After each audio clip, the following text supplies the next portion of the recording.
Hi, this is Mongoose Library channel, and today I'll show how to create embedded web UIs and explain every single step in the process. My plan is to create a very simple UI for a toggle switch for toggling LED on and off. And first, I'll create an implementation on a workstation, and then when it's ready, I'll just move it to the embedded development board. The development board I'm using is this Nucleo STM32 F756, but the same process is going to work for any other embedded system. First, I'll Google for a nice looking toggle button. There are plenty of examples. Let me choose something that I like. For example, this one. Okay, so it looks good. I need to copy this HTML and this CSS. Let me create a project. I'll call it toggle. And I'll put web UI files into the web root directory. In the web root, I create index.html. So this index.html is going to have this toggle button, and I'll create style.css for the CSS styles.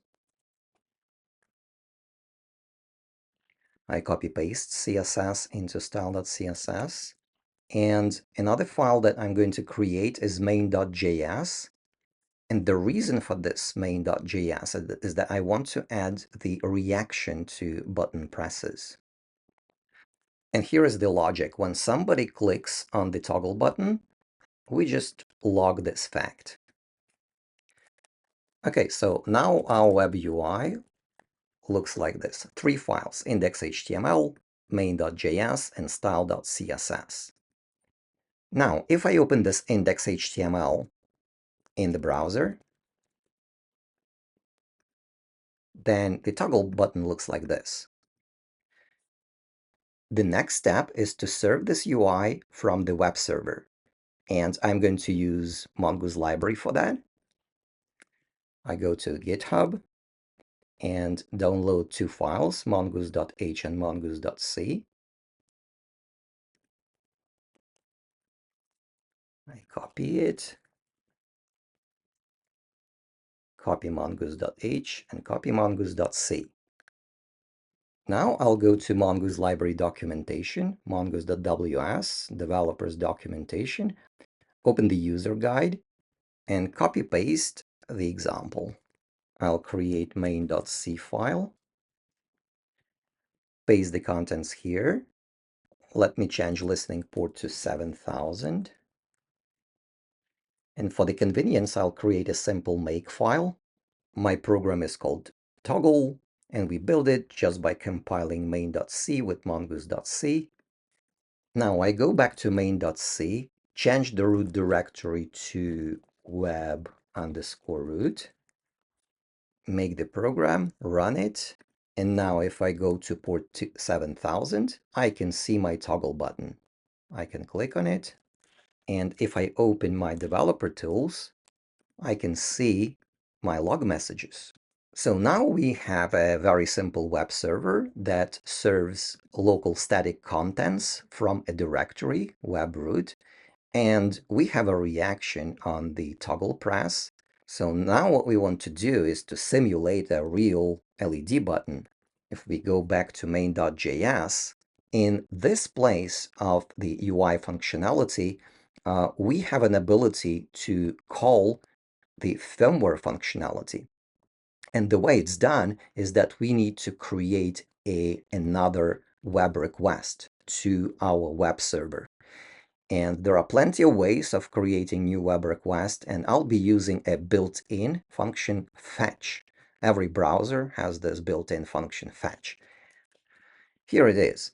What this call is doing, it creates a new web request to the URL API LED toggle.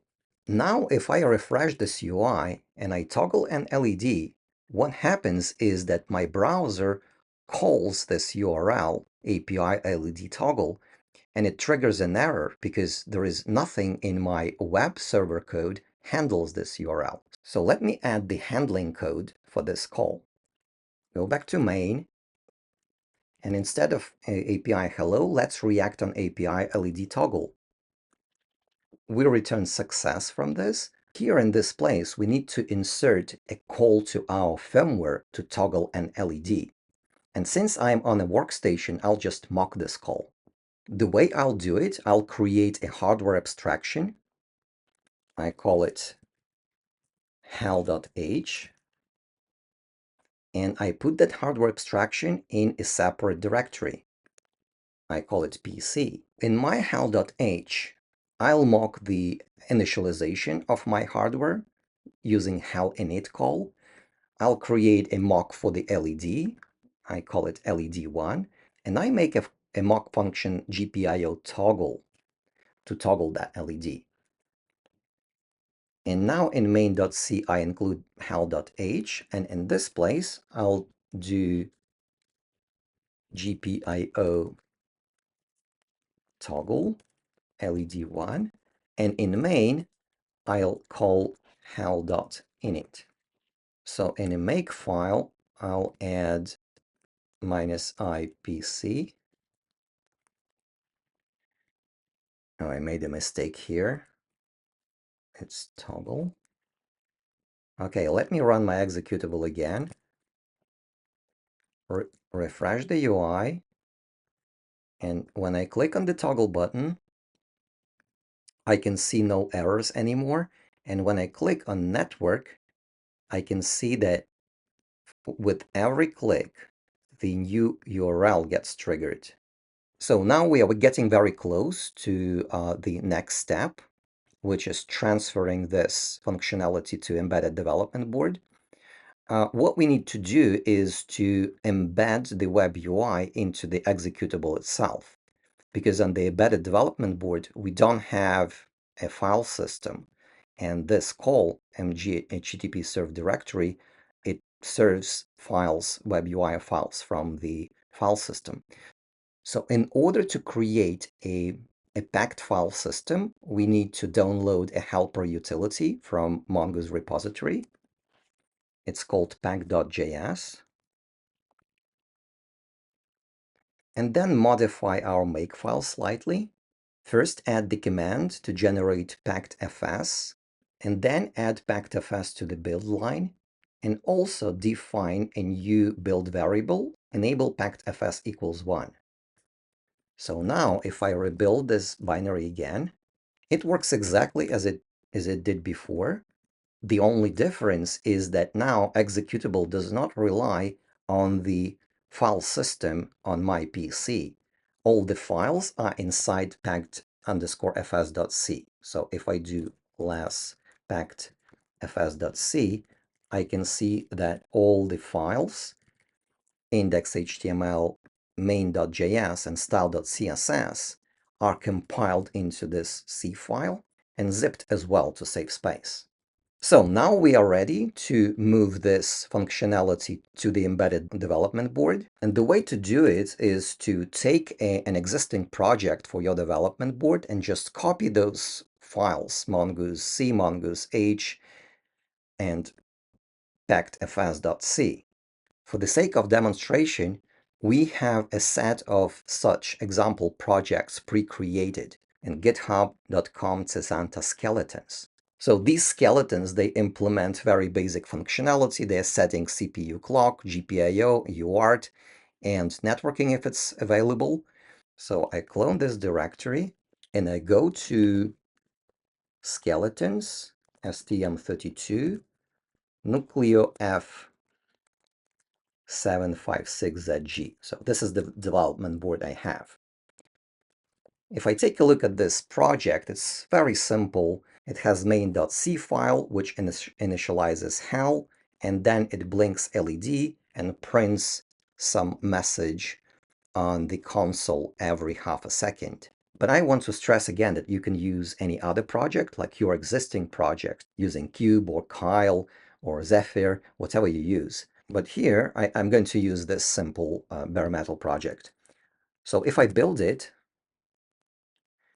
it pulls a CMSIS files, the core CMSIS files, and a STM32 CMSIS files from the respective GitHub directory. And now it builds the firmware. and I can flash it. And now I can monitor the serial console, so I can see that it works. It prints messages to the console. And also, if I take a look at the device itself, so you can see that it blinks this green LED. So now what I'm going to do, I'm going to add this web UI functionality to this project. So let me open the make file for it. I'm going to replace the main.c file with the file we already have, main.c, and I'm also going to add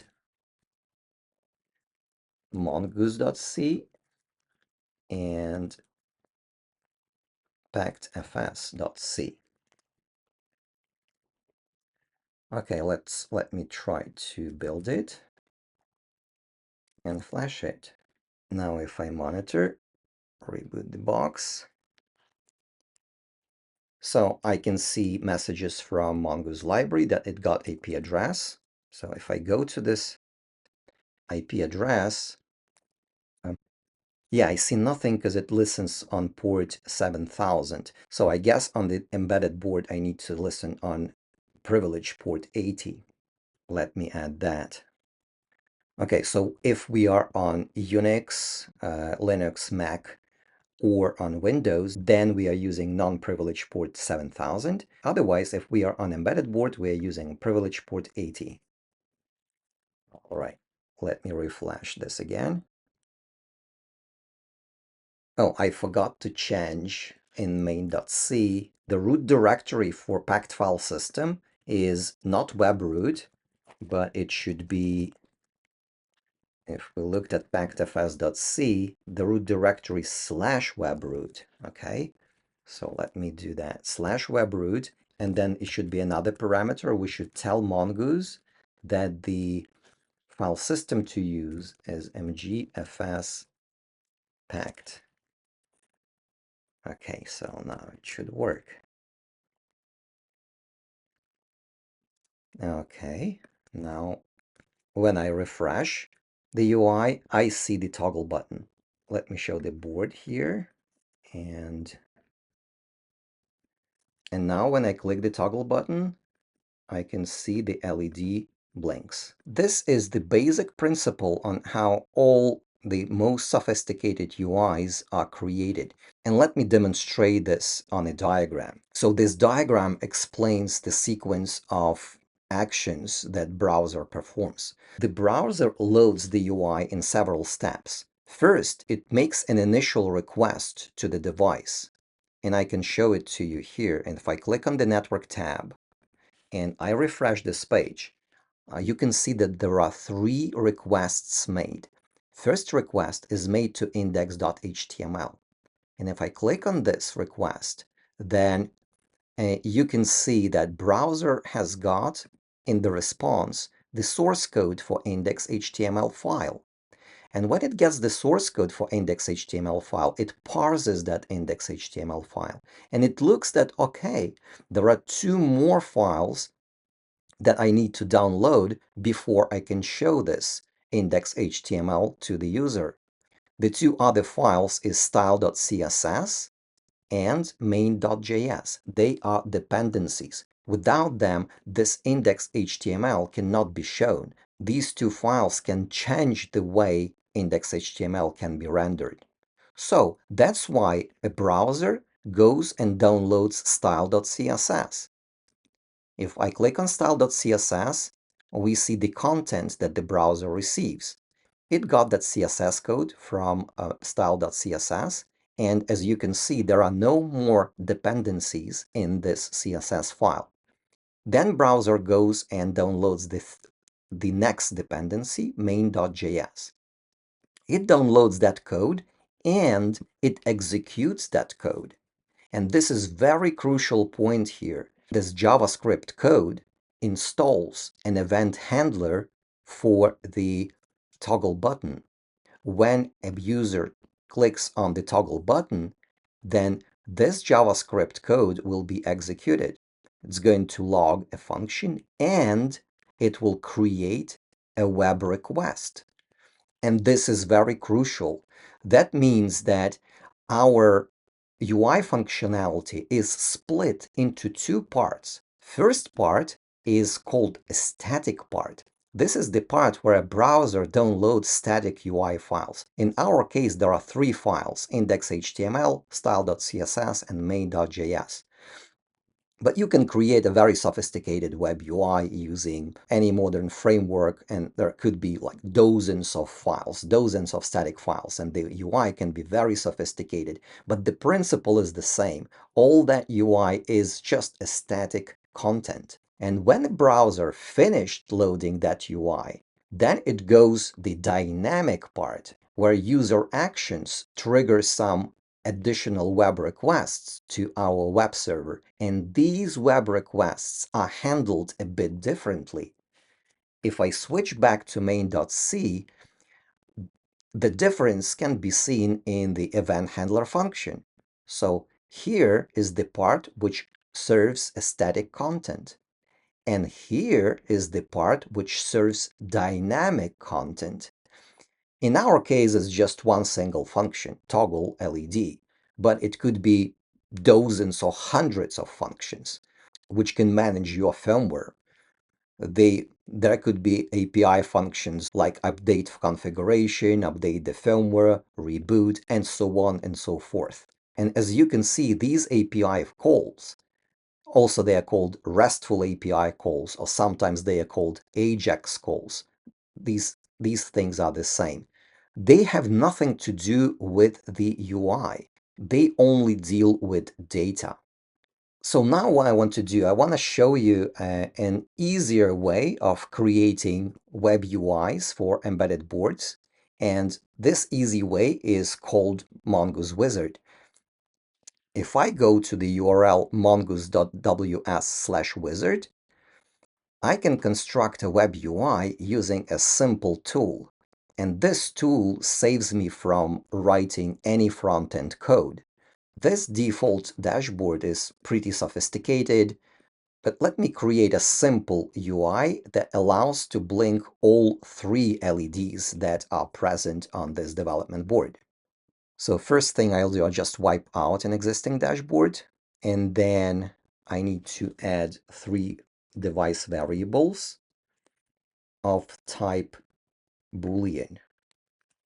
I call them LED1, LED2, and LED3. And now when I have three Boolean variables, I can create a panel, and on that panel, I'll just add these three variables.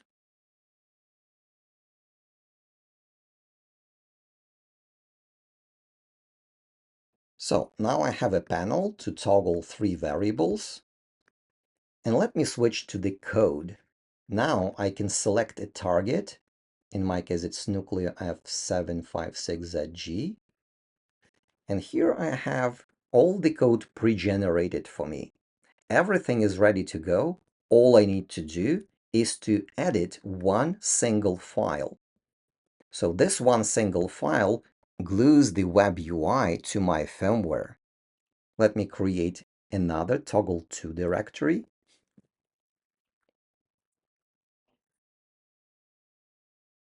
And let me sync to toggle2. Now if I list files, I can see that the generated project is right here. I can make it, and I can flash it. I can see this UI when I click on any LED, nothing happens because I did not glue my web UI to the firmware functionality. I did not modify my glue.c. So if I edit mongoose glue.c, let me include how.h, and instead of using mocks, I'll use real GPIOs. So to read the status of LED1, I return GPIO read LED1. And the same for LED2. And the same for LED3. And when I write to the LED1, when I set LED1, I will instead call GPIO write function LED1 value, and the same for LED2, and the same for LED3. So now I have glued my web UI functionality to my firmware functionality. I refresh it, refresh the UI, and now when I click on the LEDs, I can see the reaction. I can turn on and off all LEDs now. Green, blue, and red. That's all what I wanted to share today with you. Hope it was useful for you. See you in the next video and take care.